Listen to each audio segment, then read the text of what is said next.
Pas protestave të vazhdueshme në Durrës dhe Tiranë të përfaqësuesve të mbi 80 familjeve durrësake që preken nga projekti TIT, kryeministri Edi Rama ka ardhur këtë shtunë në Bashkinë Bregdetare për të takuar me banorët.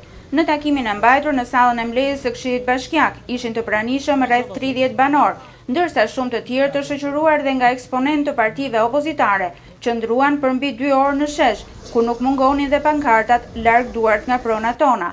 Në përfundim të takimit, kryeministri u prit me thirrje të Rama Ik dhe O Hajdut nga disa prej të pranishmëve në shesh, të cilët u shoqëruan në polici nga forcat e rendit.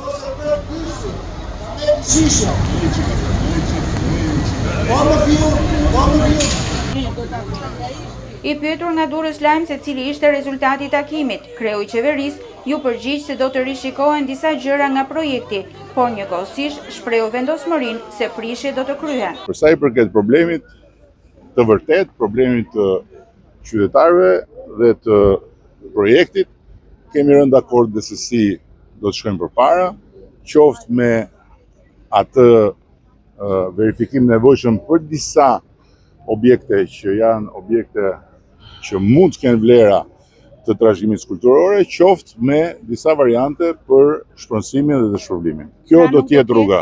Nuk do ketë prishje së shpejti?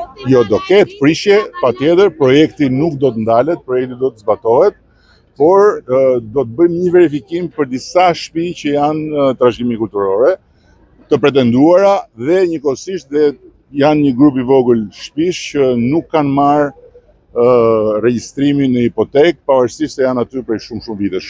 Edhe çështjen e çmimit, edhe kemi diskutuar që do duhet shohim referencat e reja.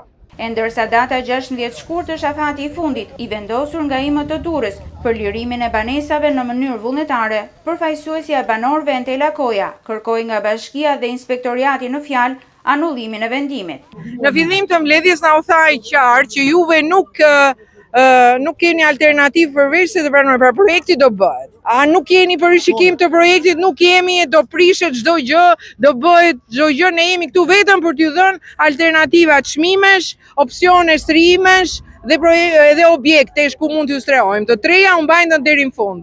Gjatë bisedës, të gjithë ishin të acaruar që nga fakti që u fol në mënyrë të prerë. Dhe kur filluam t'i dëshmojmë objekte për aq sa i dëshmuan, objekte që kanë vlera arkitektonike historike, të cilat që çuditërisht nuk janë as në listën e shpronësimit, mendonin sa grave, tha, okay, këto raste do t'i shikoni.